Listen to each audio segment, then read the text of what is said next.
programang ito ay rated SPG. Striktong patnubay at gabay ng magulang ang kailangan. Maaaring may masiselang tema, lengguwahe, karahasan, sexual, horror o droga na hindi angkop sa mga... Tuluyan na ngang binantaan ni Adrian ito ngang si Raymond na hindi niya na nga pagmamay-ari ito ngang si Charlene. Dahil desidido na nga raw itong si Charlene na makipaghiwalay na nga dito kay Raymond.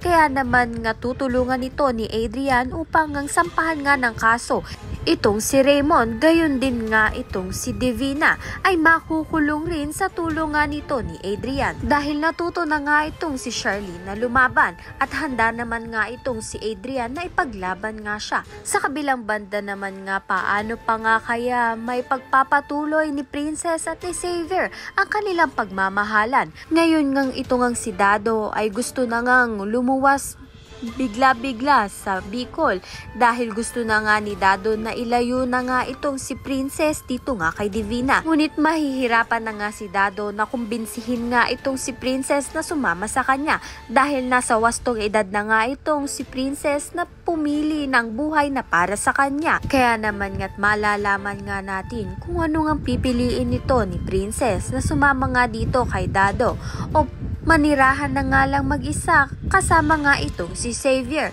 Ayan at iba pa ang dapat nating pakaabangan. Maraming salamat sa iyong panonood.